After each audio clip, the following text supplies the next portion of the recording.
My name is Jake Gibb. I'm from Bountiful, Utah, and I play on the AVP. Well, this will be good for me because, it's funny. I've played this sport for 20 years now. Played AVP for 20 years, and I haven't really even let myself think about this being my last year. It's a weird thing. It's just because I keep, there's always a goal ahead of me. This year is I really want to get my name on the pier with Taylor. That would be with 4 partners, and that would be mean the world to me. And so I have that goal there, and so to think past that is kind of a weird thing for me. So I haven't done it much. So I'm gonna start forming opinions on it or how I feel about it right now because I haven't really discussed it. Last year playing this crazy sport, I moved out from Utah in 2000, and at that time I remember thinking, if I could just make it in the main draw. If I can make it in the main draw, I'm sure I'll be earning a great living, which maybe wasn't exactly true. It's a good thing I didn't do a lot of research coming out because I maybe wouldn't have come out.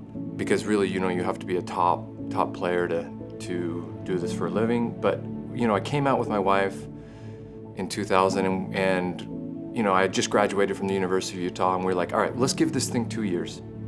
And that feels like yesterday. And everybody knows she took up 2 jobs, and I went to the beach, and we made it work. After the second year, I got picked up by the left-hander, Adam Jewell, just the bomber. And won a tournament and just started playing the sport and fell in love with it. I fell in love with the energy of it. I first of all loved the sport.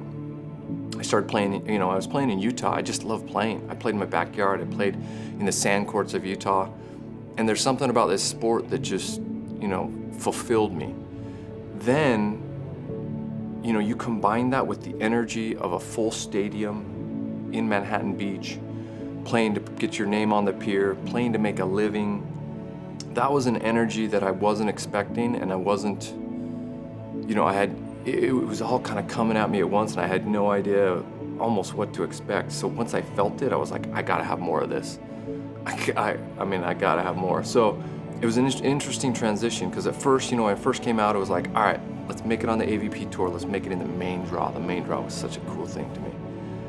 Then it was like, oh, I think I can, take a Final Four. Then I think I can win a tournament. Then you get to that point, you're like, geez, should I try and go for the Olympics?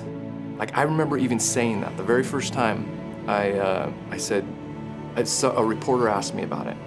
I said, yeah, I want to try for the Beijing Olympics. And I said it, and I walked away. I was mortified. I guess I was nervous, but I was just like, what did I just say? It was just so out of my comfort zone, but I said it, and I was like, okay, I gotta stick with it. Now, I don't know exactly how it went after that, but it just kind of, that's honestly how it started. It was like, okay, I think maybe I can do this. Maybe I can go to the Olympics. All right, we went to an Olympics. Well, let's try for another.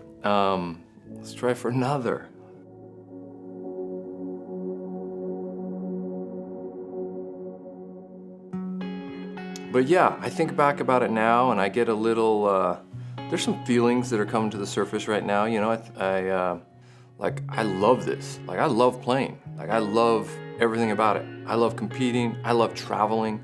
I love different cuisines from different places. And more than anything, I love playing beach volleyball in pressure moments and feeling that energy and putting everything I've worked for on the line with the one guy, my partner that we've been grinding with all year.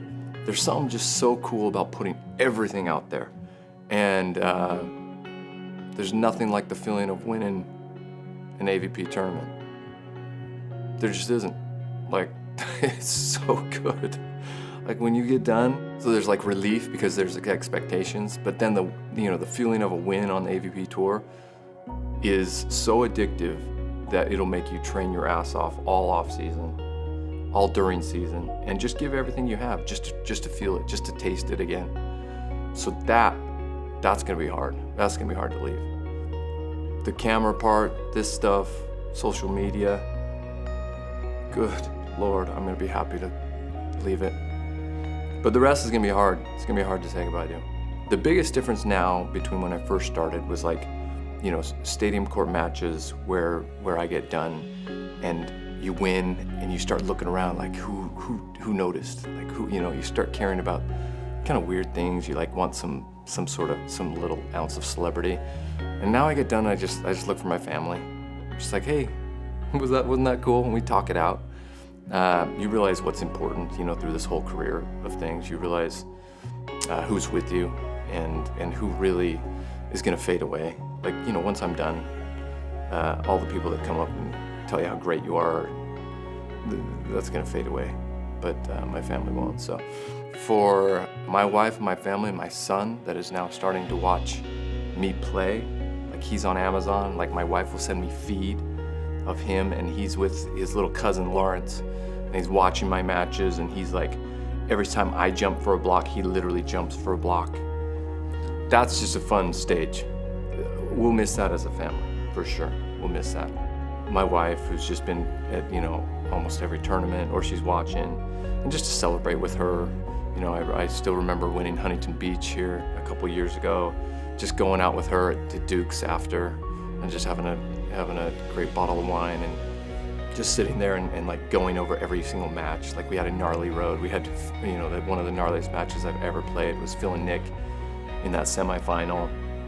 Just reliving those moments and just like getting chills as we're talking about it. And yeah, we're gonna have more wine, yeah, a little more pizza, and then you just keep talking about it. And we're like, oh, didn't this happen? So for my family, it's just been such a fun ride. And yeah, and I owe that to volleyball. It's such a weird thing.